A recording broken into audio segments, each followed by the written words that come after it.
So we talk a lot about the real estate market. I'm big on talking about it as a home first before we talk about it as an investment, right?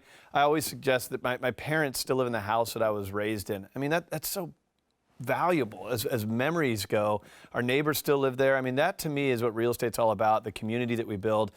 And in America's finest city, how important is it for building San Diego one house at a time? So that's why this information is so important. But I do want to really focus today on, if you are selling your home, how to get top dollar for it, right? Let's look at the economic side of things, how to not make any mistakes. And, what if you are retiring and you're trying to figure out what you want to do? We got people moving downtown now that are retirees and empty nesters. It's just amazing the city that we're creating here.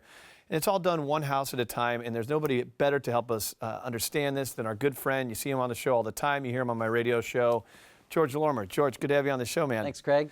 So how do you see the market going right now? We're in Q4. Right. How are we going to finish this year? Well, I think very strong. What we're seeing now is, the prices, people were a little bit enthusiastic come, late spring, early summer, and it seems like it's flattened out. So I don't think we've seen any drop in price, but I have seen people be more realistic on getting the prices back to what the sales are. It's getting normal. Normal. Right, how about normal. that? It's nice to see normal, right? 40-day average market time. Okay. So a little over a month, and then another 30 to 45 days with the new loan changes. So it's taking a little bit more for the escrow. And we'll leave that topic out for another day, but there are some new laws in financing that are coming through. They're always changing the laws and changing the landscape. It's crazy. Yeah.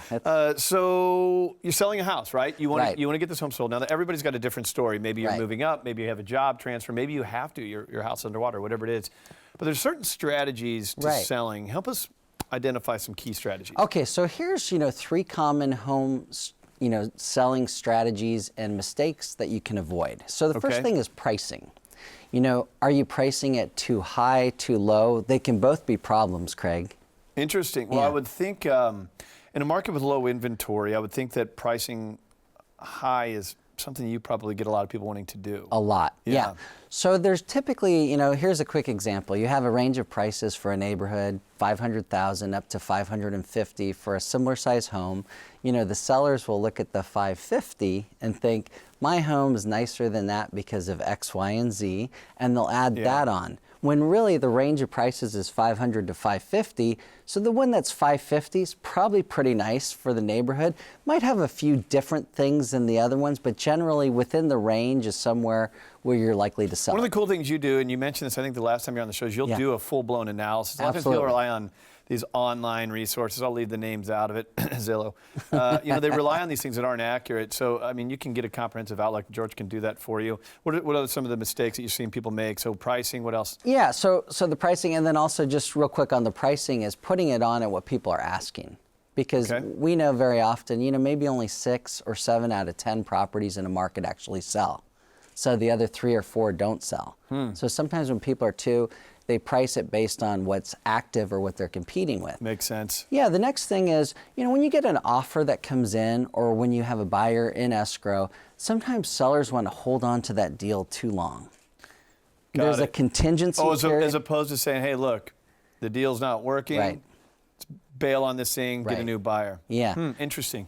Because in our market, you probably know this, Craig, from having bought a home recently, is you can get your deposit back. Right. Any times prior to the contingency. So the sellers are making these plans, and the buyers may or may not be committed to the property. And the only real way we know is for them to complete the inspections and to remove in writing the contingencies, and that causes their deposit to become non-refundable. This brings another really valuable point to give to our audience here, in that I think too often people rely for their realtor on someone that they just know, a family friend. Maybe their kids play Little League together. Let's not forget there's a major contract in there with contingencies and earnest deposits. You got to be careful. A lot of mistakes can be made. Pricing strategies, right? So what are some of the strategies to price it properly? Right. So what you want to make sure is, when you do this, you want to tap into the buyer's psychology on pricing. That's number one. Then number 2, which goes in line with that, is create an auction effect. So if you can get it priced really well, make it the best thing, the best deal on the market for that buyer, you're likely to get an offer quickly and even multiple offers. Now, so you price it, right? So let's say hypothetically you have a home and you think you're in the $700,000 range. It's one thing to price it, right? And it's another thing to take it to market. Right? And now I've always said that you're one of the best marketers in the business. Thank you.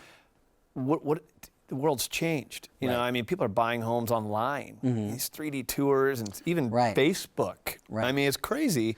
What are some of the strategies in today's world of connectivity and technology that you think are important to take that home to market? Right. Well, we've got an example of some of the technology we do, the aerial photography, on some of the pricing analysis that we do as, like you said, a free offer for people who are thinking of selling. But let me get you back to basics. So let's go the opposite way of what you were just saying. How about we meet with the seller? How about we take him and drive the neighborhood and have an honest discussion? Hey, Craig, you've seen these 5 homes that you're competing with. What's your thought? How does yours compare to that one with the new Mine's granite better than kitchen? all of them. Exactly. Right? And which is what we hear. And then we'll get specifically, how do you think buyers will feel about the wallpaper? Well, I understand wallpaper is not, as common nowadays and people don't like it. So I think once you see from a buyer's perspective what you're competing with, it'll let people see a reality. And it's just kind of the opposite of the whole internet and marketing. It's actually looking as if I was a buyer going out today, and we're never going to be objective because I love my home, you love your home, your parents love their home. And they expect the world out of you, right? Exactly. I heard you're the big George Lorimer. Heard all about you. Saw you on the American Dream. Right, You're a that's big it. shot. Give me $800,000 for the $700,000 house. I'm sure you get a little bit of that. Yeah, we do. And, really, and that's our third item, that I was talking about, is waiting too long to make any adjustments in price based on buyer feedback, based on showings, based on not getting showings, or even if you get a request or an offer, waiting too long to respond. Because, this is the thing, Craig. I've sold, almost 1,000 homes here in San Diego, for doing it for many years. And the deal is, deals never come together as people sleep on it and wait on it, both from a seller's perspective and a buyer's perspective. A lot of buyer's remorse creeps in. I got to tell you, George, I can't believe I share this with our audience, but so my background is originally in real estate and mortgage banking, and a lot of things have taken off with the media. Obviously, we have this show. But I've been around real estate for a long time. I founded the Real Estate Radio Network. Inman News nominated me for most influential real estate, so now I'm bragging. But the reason I share all of this, if there's anyone who should be just a little maybe numb to the emotion of the deal, I think I should be that guy. When I bought my house, there was a part of the process about a week in, I freaked out. It was like 10 o'clock at night. I was looking at the market and I'm like, I've overpaid for this thing. I want out of the deal. I had a freak out moment. I'm not kidding. Next day I woke up, it was gone. I don't even know what it was. And I blamed it on the listing agent and told everyone they said something weird to me. Of course. Yeah, of course I had to blame it on someone else. But the point is it's a very emotional buy, right? It's a lot of money on the purchase side. It's a lot of money on the listing side. So no matter how unemotional you are when it comes to investment decisions, and I say investment, you could be a first-time home buyer, still an investment. You're going to encounter things like this, and really advice is so important. It's critically important, and we, I've been doing it for many years, like I said, and have a team, and we get that.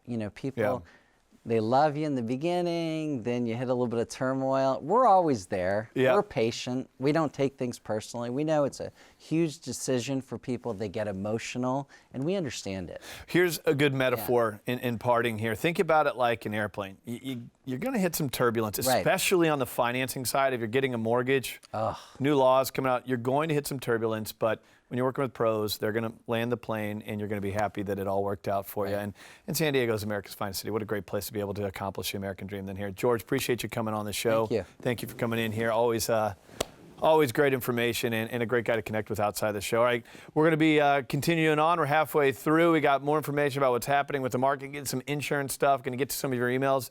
And we're going to go out in the field. Earlier this week, we were out visiting some of the micro markets of San Diego. We got some amazing stuff, even Coronado. So stick around. You're watching American Dream. We're going to be back here with you in just a moment.